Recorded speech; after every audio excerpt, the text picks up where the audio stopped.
Bonjour à tous, aujourd'hui on se retrouve pour la présentation d'un livre, le livre Hypersensible mode d'emploi de Sophie Koubi qui a été édité du coup aux éditions Améthyste et je remercie d'ailleurs Laura qui me l'a envoyé.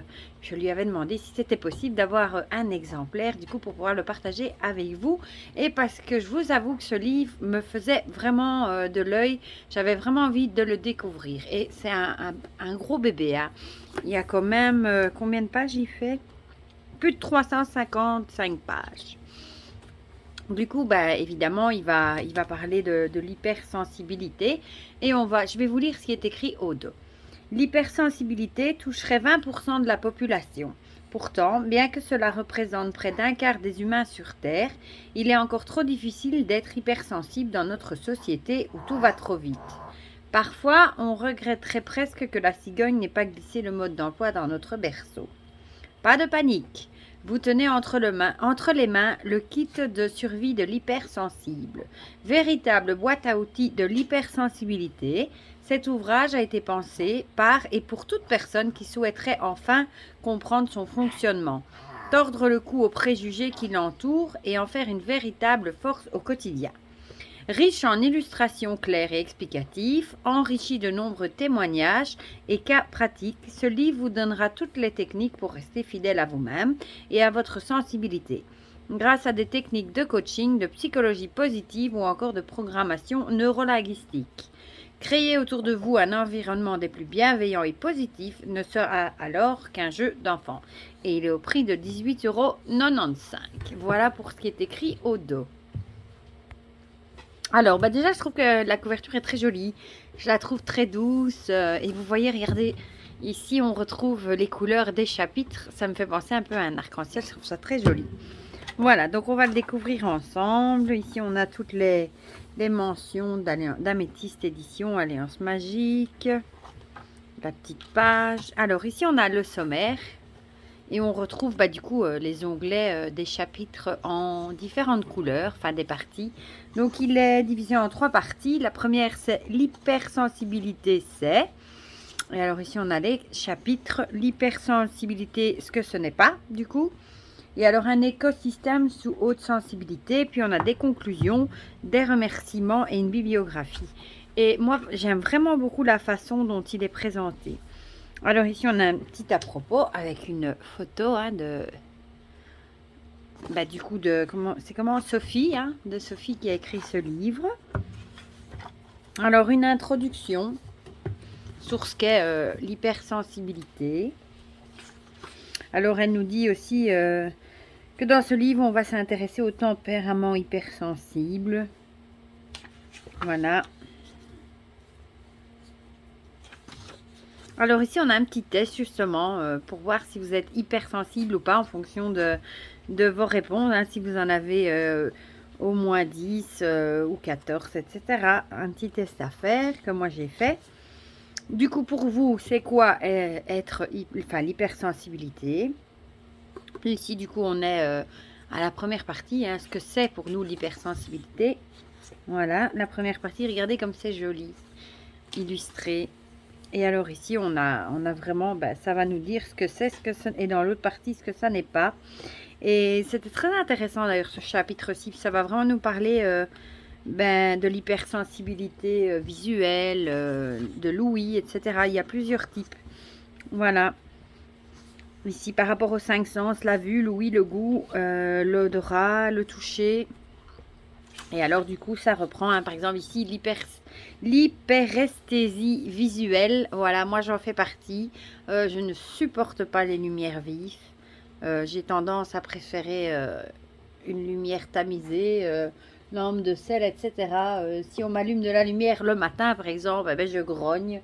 Parce que ça me brûle littéralement les yeux et je supporte pas la lumière. Enfin voilà. Donc il y a aussi l'hyperesthésie auditive avec bon là ce sera plutôt tout ce qui touche les sons, des sons qu'on ne supporterait pas, comme elle explique par exemple qu'au bureau par exemple la fenêtre peut être ouverte et il y a par exemple des travaux dehors et ça peut littéralement vous empêcher de travailler alors que pour vos collègues ils s'en rendent même pas compte, enfin des choses comme ça. Et alors ici on a à chaque fois un petit, des petites choses à cocher si ça vous concerne pour voir si vous êtes ciblé par ça ou pas. On a aussi olfactif, donc là c'est des odeurs qui peuvent déranger. Gustatif, des goûts par exemple qu'on ne supporte pas. Ça, moi, ça, je n'ai pas, mais il y avait des choses, j'ai même été étonnée, des choses que certaines personnes ne supportent pas de manger parce que le goût les rend littéralement malades. Alors, on a aussi l'hypersthésie tactile. Ça, par exemple, moi, j'ai mon plus grand, il supporte pas tout ce qui gratte les étiquettes et tout ça. C'est quelque chose il coupe littéralement les étiquettes dans ses pulls et tout ça. Voilà, donc c'est vraiment tout ce qui touche. Hein. Ici, par exemple, vous détestez, adorez faire la bise, les câlins, etc. Donc ici, on a une synthèse du coup des hypersthésies. Ça, c'est un mot que je ne connaissais pas, hypersthésie.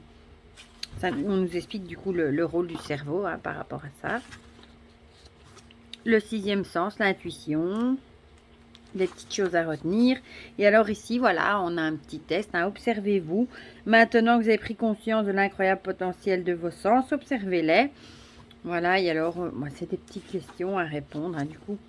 En chapitre 2, une grande capacité d'absorption. Hein, ça, c'est vraiment le fait d'absorber les énergies hein, des autres au travail, etc. En couple, bonne ou mauvaise. Hein. Les neurones miroirs. L'empathie émotionnelle. Et je trouve qu'il donne envie de le lire de la façon qu'il est illustré. Voilà. Avec des, comme par exemple ici, je trouve ça très joli. L'empathie cognitive, l'empathie ou un pouvoir à apprivoiser. Voilà, utiliser la PNL pour changer d'énergie. Encore ici des choses à retenir. Encore un petit test. Des émotions ascensionnelles. Ici on voit montagne russe, hein, ça va bien, puis ça va plus, etc. Ici il y a encore une fois des petites choses à cocher pour voir hein, si vous êtes sensible ou pas.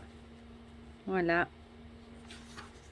L'hyper-émotivité. Ici, colorez votre palette d'émotions en associant chaque émotion à une couleur. Ici aussi, voilà, des signaux d'alerte. Caractéristiques de l'hyper-émotivité. Débordement. Comment faire face à un débordement émotionnel. Des réactions intenses. De quelle équipe êtes-vous? Du cœur à la tête, ici on va parler du cerveau émotionnel. Ici évidemment de l'hémisphère droit du cerveau, l'hémisphère gauche. À retenir, je trouve ça, j'aime bien les pages comme ça moi. Ici à vous encore un petit test à faire. Voilà, des choses à écrire. Un cerveau en ébullition, pensée foisonnante. Bon celui-là il a vraiment envie de tomber. Voilà. Et je le trouve vraiment, vraiment bien fait. Une mémoire à tiroir. Et alors, il y en a qui ont des mémoires visuelles. Il y en a qui ont plus une mémoire auditive. Des autres kinesthésiques. Ça dépend. Hein, c'est propre à chacun. Besoin de sens et de compréhension. Une haute exigence de vous et des autres. Ici, encore un petit exercice à faire. Décortiquer vos pensées. Les observer. Tenir un journal. Orienter vos pensées, mode victime, mode proactif. Écoutez son intuition, la multipotentialiste et spécialiste. Et là, ça nous explique le cycle du coup. Les petites choses à retenir. Encore un petit exercice. Ici, l'hypersensible dans ses relations. Un sentiment de décalage. C'est vrai qu'on n'a pas toujours... l'impression qu'on est compris, on a parfois l'impression d'être plutôt incompris. Hein. Un humour qui ne fait pas rire tout le monde. Un investissement inégal dans les relations. C'est vrai que l'hypersensible a tendance à beaucoup plus s'investir hein, parce qu'il veut absolument rendre l'autre personne heureuse et rendre tout le monde heureux en fait. En minorité, un exercice dans les relations amoureuses du coup. Pas toujours évident pour un hypersensible. Ici, on a des témoignages.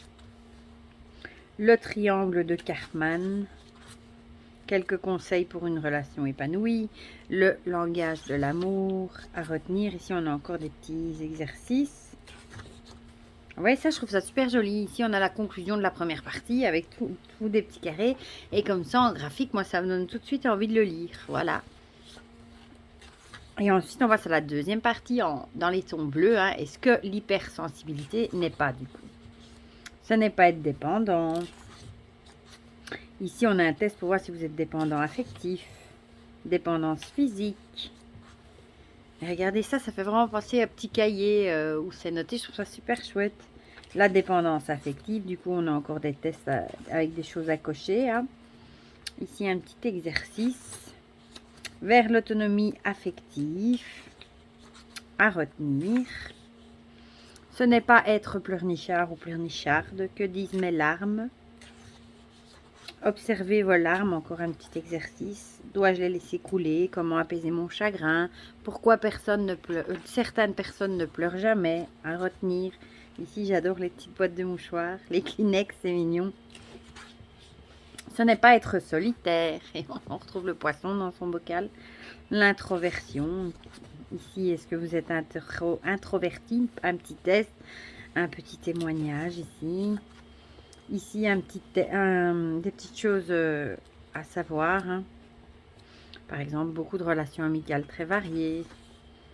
Ici, l'introverti, l'extraverti, je trouve ça super bien fait. Moi, j'aime bien ça comme ça, avec deux côtés, les couleurs. L'ambiversion, du coup. Si vous êtes plutôt intro, extra ou ambiverti, un des trois, du coup, avec un schéma. Vous savez, les schémas où on vous pose des questions et en rapport, oui ou non, vous allez par là ou par là. À retenir. Ce n'est pas être à plat. Ici, on a le chargeur et la batterie qui est presque plate. Équilibre, surstimulation, sous-estimation. Encore des exercices. Suradaptation. Je me suradapte quand? Je pense, je fais. Ici, on a toujours des témoignages dans les bulles. Des petits exercices encore. Les premiers signes d'une énergie en baisse. Voilà, et c'est bien fait avec des petits icônes comme ça. Les recherches d'énergie, ici, voilà, bien dormir, manger, boire, passer de moments solo, faire du sport, l'amour, respirer, des soins. Oh, ça y est, j'ai zappé. Alors, conclusion du coup de la partie 2. Et puis, on passe à la 3 avec un écosystème sous haute sensibilité. Une introduction. Et ici, c'est vraiment pour essayer de vous guider dans la mise en place de votre écosystème. Voilà, pour essayer du coup, de bien vivre avec votre hypersensibilité. Hein. Ici, on a la roue. Ça, c'est très joli aussi, je trouve. Ici, on a un QR code où on peut scanner, du coup, pour télécharger des visualisations et des exercices. Alors, ici, on a les origines de l'hypersensibilité. On pourrait croire que tous les enfants le sont. Différence entre hypersensible et les hauts potentiels. Hauts potentiels, ce sont des enfants aussi qui... Enfin, pas que des enfants, mais qui ont des QI très élevés et du coup qui ont aussi une certaine sensibilité. Hein. Et ici, on vous donne du coup le comparatif. Hein. Mettez vos lunettes haute sensibilité, votre histoire de vie. Ici, on a votre naissance à aujourd'hui, la ligne à compléter avec des petites questions à se poser. Enfant, adulte et aujourd'hui. Mesurez votre degré de sensibilité. Redécouvrez sa personnalité sous des petits exercices. Les 10 intelligences multiples. Auto-évaluer vos types d'intelligence. Les 9 natures multiples. Même chose, auto-évaluer. Découvrez votre personnalité par un questionnaire psychologique. Les 16 types de personnalité. Voilà, donc il y a plein de petits exercices à retenir. Découvrez les strates de votre environnement, connaître ses besoins, besoins physiologiques, besoins personnels, de sécurité, d'appartenance, d'estime, d'accomplissement de soi. Ici, on a la nana avec les besoins. Ici, on a par exemple les besoins physiologiques et vous cochez ce que vous avez le plus besoin. Comment les satisfaire, du coup, ces besoins avec des petits exercices. Le besoin des hypersensibles. 12 besoins fondamentaux de l'hypersensible. Honorer ses valeurs. La liste de ses valeurs.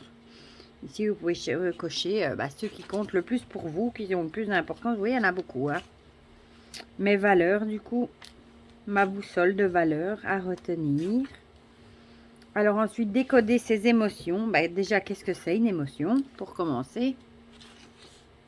Le rôle des émotions, ici, par exemple, la colère, la peur, les différentes peurs, la tristesse, le dégoût, la surprise, la joie. J'aime bien avec les petits bonhommes comme ça.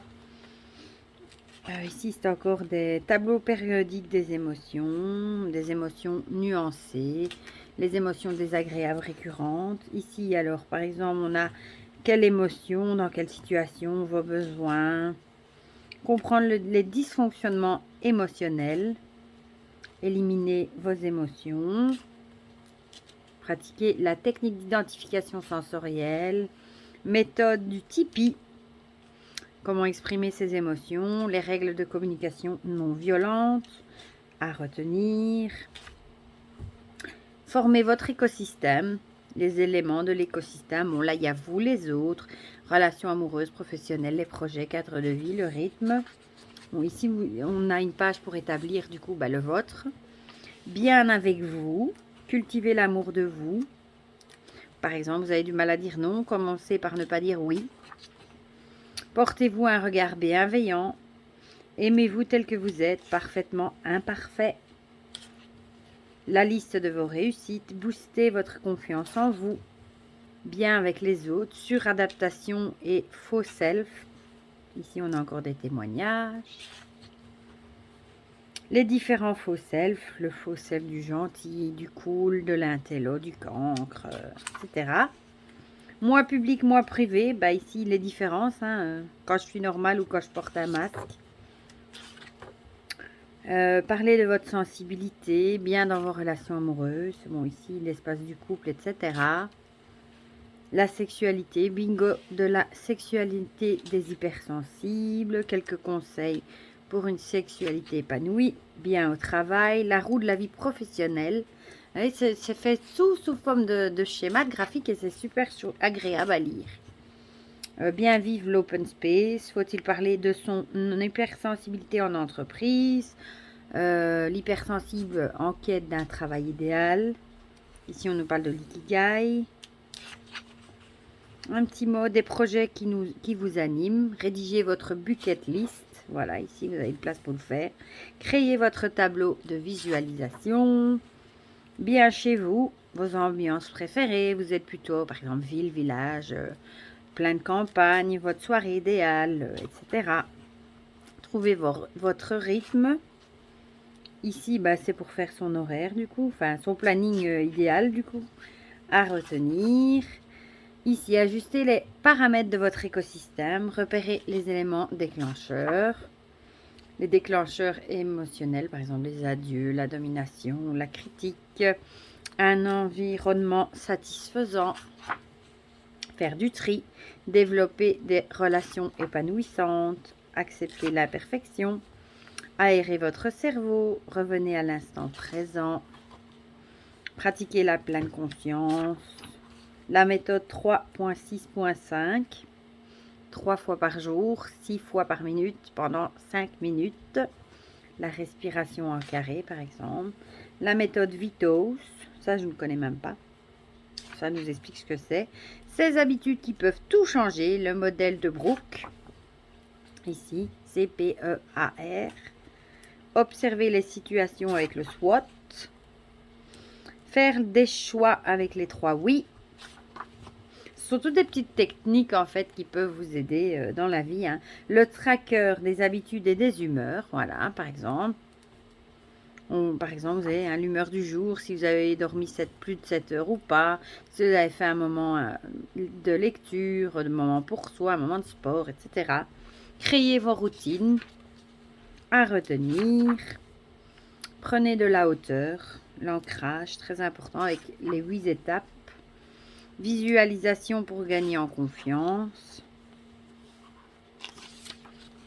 Visualisation pour gagner en sérénité cette fois. Pour gagner en motivation. Ici, c'est vraiment des petites visualisations. Youp. Je vais le déposer, j'aurai plus facile à tourner les pages. Créez vos propres visualisations, plutôt à vous. Une petite conclusion. Des remerciements. La bibliographie. Ici, on a encore un petit à propos de Sophie, du coup. Avez-vous aimé le livre, du coup, hypersensible, mode d'emploi? Les ouvrages du même auteur. Votre sensibilité est une force et intime. Amour et intuition. Émotion, vibration et intuition. Et des habitudes qui te changent une vie. Voilà, voilà. Voilà, franchement, ce livre est très, très bien conçu, je trouve. Moi, j'ai pas encore tout lu, évidemment. Je suis arrivée ici. J'ai survolé le reste, mais je le trouve vraiment très bien écrit et surtout très agréable à lire, je trouve. Je trouve qu'il est pas trop chargé, il est aéré, on comprend bien avec les petits dessins, les petits graphiques, etc. J'aime beaucoup les petits tests qu'il y a dedans, etc. Et franchement, si vous êtes hypersensible, je pense qu'il pourrait vraiment vous aider déjà à savoir si vous l'êtes, à comprendre ce que c'est l'hypersensibilité également, et à mettre peut-être certaines choses, conseils, justement pour améliorer votre vie, parce qu'il y a beaucoup de conseils du coup à mettre en place et qui peuvent franchement vous changer la vie. Voilà, vous me direz en commentaire si vous avez craqué pour ce livre, ou si vous faites de l'œil ou pas, ou si vous êtes hypersensible, pourquoi pas. Dites-moi tout ça en commentaire, comme ça on partage tout ça ensemble comme d'habitude. Et pour le reste, je vous fais plein de gros bisous et je vous dis à bientôt pour de prochaines vidéos. Bisous bisous.